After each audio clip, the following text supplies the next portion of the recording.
Friends, आप सभी का स्वागत है हमारे इस ऑनलाइन ट्यूटोरियल चैनल पे। मैं हूं संजय। इस वीडियो सेशन में गाइस हम देखने वाले हैं all about the concept of list employee. अगर मैं जाऊँ ब्राउजर पे, अभी तक फिलहाल हमने इस कोर्स में जो क्रिएट किया है वो एक प्लगइन है, कस्टम प्लगइन है, दैट इज एम्प्लॉय सिस्टम। इस प्लगइन के अंदर हमने दो सब मेन्यूज क्रिएट किया, ऐड एम्प्लॉय, लिस्ट एम्प्लॉय, और ये प्लगइन हमारे इस टेबल के साथ कनेक्टेड है।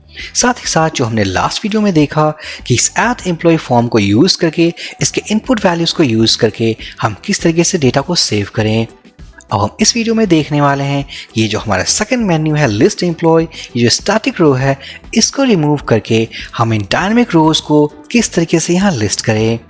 मेरी रिक्वेस्ट है, अगर आप चैनल पे नए हो, सब्सक्राइब नहीं किया है, फटाफट चैनल को सब्सक्राइब करके हमें मोटिवेट कर दीजिए ताकि ऐसे अमेजिंग क्वालिटी कंटेंट्स हम इस चैनल पे अपलोड करते रहें। साथ ही साथ मेरी एक रिकमेंडेशन भी है कि अगर आपने वीडियो यहीं से स्टार्ट किया है तो आप पिछले वीडियोस को जरूर से जरूर देखें ताकि ये जो कॉन्सेप्ट हम इस वीडियो में डिस्कशन करने वाले हैं वो आपको काफ़ी अच्छे से समझ आए।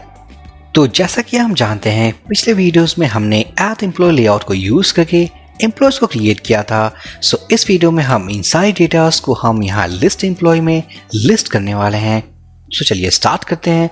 सबसे पहले मैं जाऊँगा एडिटर में, हम ओपन करने वाले हैं अपने प्लगइन को। WP content, plugins, custom plugin, और हम ओपन करने वाले पेजेस फोल्डर के अंदर से list-एम्प्लॉय। यहाँ पर जो हमारे पास पेज है, उस पेज के अंदर जो हम यहाँ पर रो देख पा रहे हैं वो एक स्टैटिक रो है। उन सभी स्टैटिक वैल्यूज़ को हमने इसी लेआउट पे पुट किया है। अब इनको हम रिमूव करने वाले हैं। रिमूव करने के साथ हम अपने ग्लोबल डेटाबेस ऑब्जेक्ट को यूज़ करके हम उन सभी डेटास को गेट करेंगे जो हमने एम्प्लॉयज टेबल में सेव किया है। तो सबसे पहले हम जाएंगे इसके टॉप में, इसका मतलब लाइन नंबर 1, और यहाँ पर हम लिखने वाले हैं कुछ PHP कोड को ग्लोबल, और उस PHP कोड के हेल्प से, ग्लोबल डेटाबेस के कॉन्सेप्ट के हेल्प से हम उन सभी डेटास को गेट करने वाले हैं। WPDB गेट रिजल्ट, इन सभी फंक्शंस के बारे में हमने डिस्कशन किया था पिछले वीडियोस में। यहाँ पर हम यूज़ करने वाले हैं सेलेक्ट स्टार। इसका मतलब हम सारे कॉलम्स को सेलेक्ट करना चाहते हैं। फ्रॉम टेबल नेम, हमारे पास जो टेबल नेम है that is WP_EMS form data. हम इसे कॉपी करेंगे। कॉपी करने के बाद मैं इसे यहाँ पुट करूँगा, और ये जो प्रीफिक्स है ये फिलहाल मेरे डेटाबेस में है, हो सकता हो आपने कुछ और रखा हो। डायनामिक तरीके से इस प्रीफिक्स को हम गेट करने वाले हैं। मैं यूज़ करूँगा कर्ली पेयर्स। WPDB मीन्स ये ऑब्जेक्ट जो हमने यहाँ पर डिफाइन किया है, और उसके बाद हम कॉल करेंगे प्रीफिक्स। ऑटोमेटिकली जो भी प्रीफिक्स हमने डेटाबेस में सेव किया है ऑटोमेटिक तरीके से ये पिक हो जाएगा। इसके बाद अगर मैं इसे स्टोर कर लूँ all_employees या सिंपली एम्प्लॉयज के अंदर, और इस एम्प्लॉयज वेरिएबल को यूज करने के पहले अगर मैं थोड़ा प्रिंट करके देखूं कि इसके अंदर क्या वैल्यूज स्टोर्ड हैं, प्रिंट आर एम्प्लॉयज। सेव करने के बाद अगर मैं जाऊँ ब्राउजर पे, हम इसे रीलोड करने वाले हैं। यहाँ पर हम देख पाएंगे हमारे पास एक एरे है। इस एरे के अंदर हमारे पास एक स्टैंडर्ड ऑब्जेक्ट है 0th इंडेक्स पे। फर्स्ट इंडेक्स पे हमारे पास एक दूसरा स्टैंडर्ड ऑब्जेक्ट है। कहने का मतलब है ये एक एरे ऑफ ऑब्जेक्ट है, और जितने भी हमने एम्प्लॉय सेव किया है जैसे एम्प्लॉय 1, एम्प्लॉय 2, वो सभी यहाँ पर स्टैंडर्ड ऑब्जेक्ट हैं। अब अगर हम इस स्टैंडर्ड ऑब्जेक्ट के बजाय अगर हमें एरे चाहिए तो उसके लिए हम यूज़ कर सकते हैं यहाँ पर second value of this gate results method, जो हम यूज़ करने वाले हैं array_a। इसका मतलब जो हमारे पास एरे जो रिटर्न है आउटपुट में, उसे हम एसोसिएटिव एरे में कन्वर्ट करना चाहते हैं। इसीलिए array_a हम इसे सेव कर देंगे। सेव करने के बाद अगर मैं इसे न्यू टैब में ओपन करूँ, यहाँ पर आप देख पाओगे हमारे पास वही एरे है, बट उसके सभी ऑब्जेक्ट्स जो स्टैंडर्ड ऑब्जेक्ट थे वो कन्वर्ट हो चुके हैं एक सिंगल स्पेसिफिक एरे में। अब हम इसी एरे के ऊपर आइटरेट करेंगे, रीड करेंगे अपने फॉर ईच लूप को कॉन्सेप्ट को यूज़ करके, और इन सभी वैल्यूज़ को थ्रू हम इस लेआउट में डायनामिक वैल्यू को पुट करने वाले हैं। यहाँ पर मैं जाऊँगा टी बॉडी के अंदर। सबसे पहले हम इसे रिमूव कर देंगे। एम्प्लॉयज़, मैं इस वेरिएबल को कॉपी कर लूँगा। कॉपी करने के बाद हम जाएंगे टी बॉडी में, सो PHP टैग।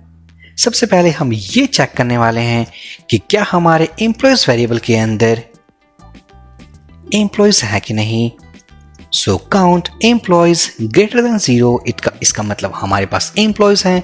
अदरवाइज सिंपल तरीके से हम एक मैसेज भी डिस्प्ले कर सकते हैं, जैसे कि नो एम्प्लॉय फाउंड।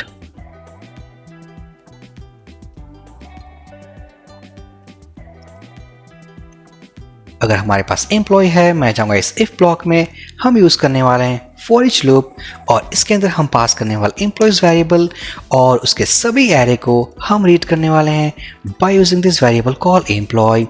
ये है हमारा एरे ऑफ एरेज, और ये जो है हमारा ये सिंगल स्पेसिफिक एरे।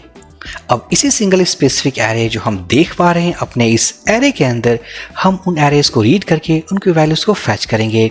सो यहाँ पर मैं इन सभी कोड को कट कर लूँगा, इस पूरे TR को कट करने के बाद हम जाएंगे इस फॉर ईच लूप ब्लॉक के अंदर,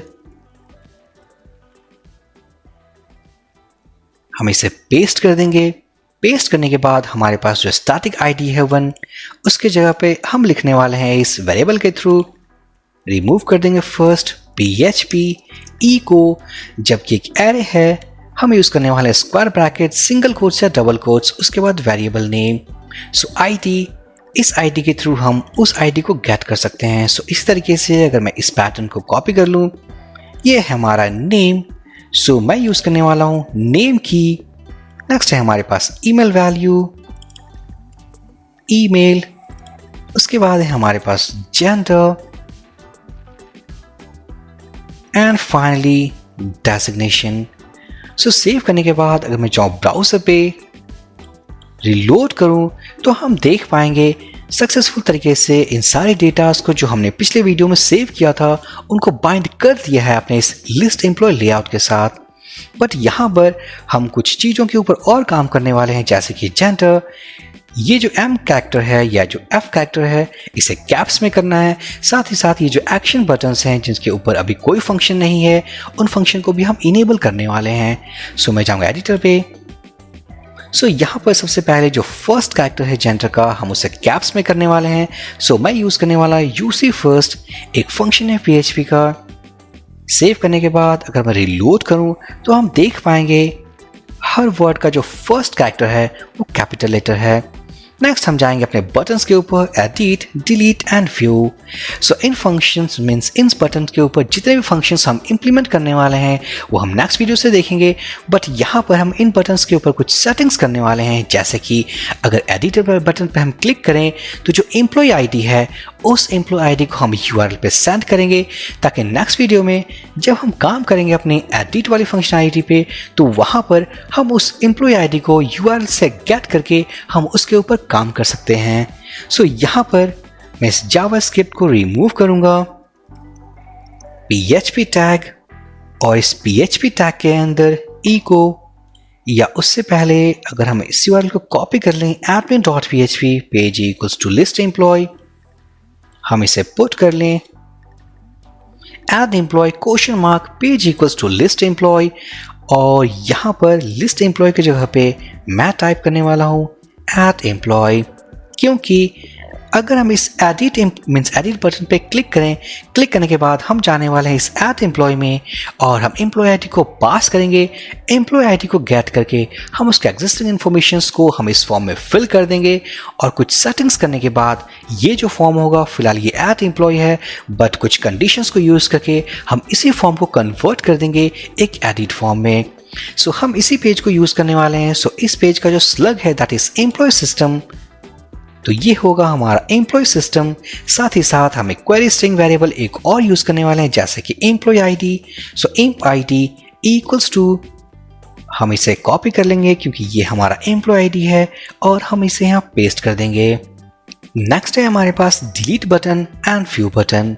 सो डिलीट बटन में URL पुट करने के पहले अगर मैं जाऊँ व्यू बटन पे तो मैं इसी URL को कॉपी कर लूँगा। कॉपी करने के बाद अगर मैं इसे पास कर दूँ, साथ ही साथ हम एक और क्वेरी स्ट्रिंग वेरिएबल को ऐड करना चाहते हैं। सो %action इक्वल्स टू edit। इसी तरीके से अगर मैं जाऊँ व्यू वाले केस के लिए, so action equals to view. अगर मैं इस URL को कॉपी कर लूँ, कॉपी करने के बाद एक न्यू टैब ओपन करके थोड़ा समझें, जैसे कि हमारी admin.php page equals to employ system ampersand action equals to view ampersand और employ ID equals to employ ID. So इस तरह का URL हम यूज़ करने वाले हैं। कहने का मतलब है जो हमारे पास सिंगल लेआउट है एट एम्प्लॉय का, इसी लेआउट को हम दो और कंडीशंस में यूज़ करने वाले हैं, view employee and edit employee. But उनके लिए यूज़ करने के लिए हमें इस क्वेरी स्ट्रिंग पैरामीटर्स में कुछ और पैरामीटर्स ऐड करने होंगे, ताकि उनको रीड करके हम ये डिटेक्ट कर सकें कि वो जो रिक्वेस्ट जिसके थ्रू हम इस पेज को एक्सेस करने वाले हैं वो बेसिकली किसके लिए है। तो अगर हम यहाँ पास कर दें एक्शन इक्वल्स टू व्यू, तो इसी पेज पे हम चेक्स के थ्रू हम ये पता कर सकते हैं कि ये व्यू रिक्वेस्ट है। साथ ही साथ अगर हम एक्शन इक्वल्स टू एडिट पास करें, तो ये जो पेज एट एम्प्लॉय के लिए है ये कन्वर्ट हो जाएगी एडिट एम्प्लॉय के लिए। सो ये कंडीशंस हैं जिनको हम यूज़ करने वाले हैं अपने दोनों फंक्शंस के लिए, जैसे कि edit employ and view employ. So यहाँ पर है एक्शन इक्वल्स टू एडिट और यहाँ पर है action equals to view. Remember, सारे क्वेरी स्ट्रिंग्स को बिल्कुल सही तरीके से आप यूज़ करना, नहीं तो अगर कोई भी स्पेलिंग मिस्टेक या किसी तरीके का एरर होता है इस URL में, जो URL हमने यूज़ किया है, तो मे बी नेक्स्ट वीडियो से आपको कुछ प्रॉब्लम आएगी। नेक्स्ट हम जाएंगे डिलीट ऑपरेशन के लिए। यहाँ पर अगर मैं इसे कॉपी करूँ, कॉपी करने के बाद अगर मैं इसे पुट कर दूँ, बट यहाँ पर मैं इस एम्प्लॉय सिस्टम को कॉल करने के बजाय हम यूज़ करने वाले हैं लिस्ट एम्प्लॉय URL को। जो डिलीट वाली फंक्शनैलिटी होगी हम इसी पेज पे उसको कवर करेंगे। मीन्स डिलीट करने का जो फंक्शन होगा उस फंक्शन के कोड को हम इसी पेज पे लिखने वाले हैं। सो उसके लिए मैं पास करने वाला हूँ page equals to list employee, action equals to delete और हम पास करेंगे एम्प्लॉय आईडी। इस URL को मैं कॉपी करने के बाद ब्रेक करके समझाऊं। So admin.php page equals to list employ ampersand action equals to delete ampersand and employ ID. So इसका मतलब जब हम डिलीट बटन पे क्लिक करेंगे तो ये सेम पेज पर रीलोड होगा। रीलोड होने के बाद हमारे पास कुछ पैरामीटर्स होंगे लाइक एक्शन एंड एम्प्लॉय। सो एक बार एक्शन इक्वल्स टू डिलीट हमें मिलता है, इसका मतलब वो जो रिक्वेस्ट है वो डिलीट के लिए है। सो उस केस में हम रीड करेंगे next parameter that is employee ID और इस आईडी के बेसिस पे हम उस एम्प्लॉय आईडी को डिलीट करेंगे। सो अगर मैं सेव कर दूं, सेव करने के बाद ब्राउज़र पे जाऊं, रीलोड करूं, तो उससे पहले अगर मैं क्लिक करूं एट एम्प्लॉय, तो हम देख पाएंगे जो हमारे पास URL है वो बिल्कुल नीट एंड क्लीन है, नीट एंड क्लीन है। सो ये है बेसिकली एट एम्प्लॉय। बट वहीं पे अगर मैं जाऊं अपने इस लिस्ट एम्प्लॉय पेज पे और क्लिक करूं एडिट बटन पे, इस URL को अगर मैं कॉपी कर लूं, पेस्ट करूं, पेस्ट करने के बाद एडिट एम्प्लॉय, यहां पर जो URL है वो वही है एम्प्लॉय सिस्टम तक, but action equals to edit, इसका मतलब वो जो रिक्वेस्ट है वो एडिट एम्प्लॉय के लिए है और employ ID equals to 1। Next है अगर मैं जाऊं वापस से लिस्ट वाले पेज पे, क्लिक करूं व्यू बटन, तो हम देख पाएंगे इस बार व्यू एम्प्लॉय, इस बार हमारे URL में एक्शन इक्वल्स टू व्यू है, इसका मतलब है व्यू ऑपरेशन है, एम्प्लॉय आईडी इक्वल्स टू 1। वहीं अगर मैं क्लिक करूं अपने इस डिलीट बटन पे, तो हम देख पाएंगे जो URL है वो है list employee, delete employee, so list employee action equals to delete and employ ID equals to 1। So इस तरीके से गाइस ये हमारे कुछ URLs हैं जिनको एनालाइज करके हमें नेक्स्ट फर्दर वीडियोस में कंडीशंस के बेसिस पे अपने सारे ऑपरेशंस को कंप्लीट करना है, जैसे कि view employee, edit employ and delete employee. So I hope ये वीडियो आपको क्लियर होगा, क्योंकि इस वीडियो में हमने एक इंपॉर्टेंट फंक्शन को कवर किया है that is all about list employee functionality. Next video से हम डिस्कशन करेंगे all about edit function, view function and delete function. So please like कर दें, चैनल को सब्सक्राइब कर दें। हम मिलते हैं नेक्स्ट वीडियो में। So for this video session guys, thank you for watching and have a great day.